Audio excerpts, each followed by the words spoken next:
അസ്സലാമു അലൈക്കും വറഹ്മത്തുള്ളാഹി വബറകാതുഹു. പ്രിയപ്പെട്ടവരെ, മഹാനായിരിക്കുന്ന താജുൽ ഉലമ ഖദ്ദസല്ലാഹു സിറഹുൽ അസീസ് അവരുടെ ആണ്ടുദിനമാണ് നമ്മളിൽ നിന്ന് കടന്നുപോയത്. നമുക്കേവർക്കും അറിയാം, ആർജവത്തോടെ ഞാനൊരു സുന്നിയാണ്, ഞാനൊരു സുന്നത്തി ജമാഅത്തിന്റെ പ്രവർത്തകനാണ് എന്ന് പറയാൻ നമ്മെ ഏവരെയും പഠിപ്പിച്ച മഹാനായ നേതാവ്, വാത്സല്യ നിധിയായ നേതാവ്, കണിശമായ സ്വഭാവമുള്ള, കാർക്കശ്യ സ്വഭാവമുള്ള, സ്നേഹനിധിയായ ഒരു നേതാവ് എന്ന നിലയിലാണ് താജുൽ ഉലമ ഉള്ളാളവറുകളെ ഓർക്കാൻ ഇഷ്ടപ്പെടുന്നത്.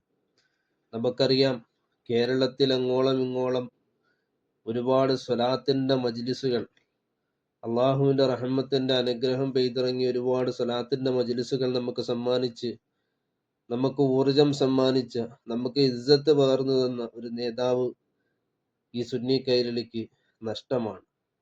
തീരാത്ത, നികത്താനാകാത്ത ഒരു വിടവ് തന്നെയാണ് മഹാനായ താജുൽ ഉലമയുടെ വിയോഗം. അല്ലാഹു തആല അവർക്ക് അവരുടെ ദറജ വർദ്ധിപ്പിച്ചു കൊടുക്കട്ടെ എന്ന് ഇത്തരുണത്തിൽ നാം എല്ലാവരും ദുആ ചെയ്തതുപോലെ ദുആ ചെയ്യുകയാണ്. മഹാനായിരിക്കുന്ന താജുൽ ഉലമ ആർജവത്തോടുകൂടി നമുക്കെന്നും ഓർക്കാൻ കഴിയുന്ന, സുന്നത്ത് ജമാഅത്തിന് വേണ്ടി നേരിന്റെ പക്ഷത്ത് നിൽക്കാൻ ഞാൻ ഒറ്റയ്ക്കാണെങ്കിലും ഞാൻ മതിയാകും എന്ന് പറഞ്ഞുകൊണ്ട് ആ ഒരു ഊർജം നമ്മുടെ സംഘടനാ നേതാക്കൾക്ക് നൽകിയത് ചില്ലറയൊന്നുമല്ല. നമ്മുടെ പ്രസ്ഥാനം പ്രതിസന്ധിയിലാകുന്ന ഘട്ടം വളരെ ആർജവത്തോടുകൂടി മുന്നിൽ നിന്ന് നയിക്കാൻ നമുക്കൊരു പേരുണ്ടായിരുന്നു. അതായിരുന്നു താജുൽ ഉലമ.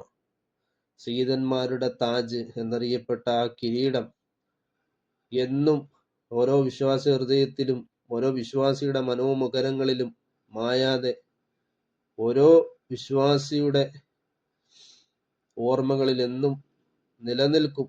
ആ നിലനിൽക്കുന്ന പ്രവർത്തനങ്ങൾ മുന്നേ നടത്തി ജനവിശ്വാസ ഹൃദയങ്ങളിൽ സ്ഥാനം നേടിയ മഹാനായിരിക്കുന്ന താജുൽ ഉലമ, അവിടുത്തെ ദറജ അല്ലാഹു തആല ഉയർത്തട്ടെ. അവിടുത്തെ മഹാത്മ്യം കൊണ്ട് നമ്മയൊക്കെ അല്ലാഹു തആല നന്നാക്കട്ടെ എന്ന് തരുണത്തിൽ പറഞ്ഞുകൊണ്ട് തൽക്കാലം വാക്കുകൾക്ക് വിടാം.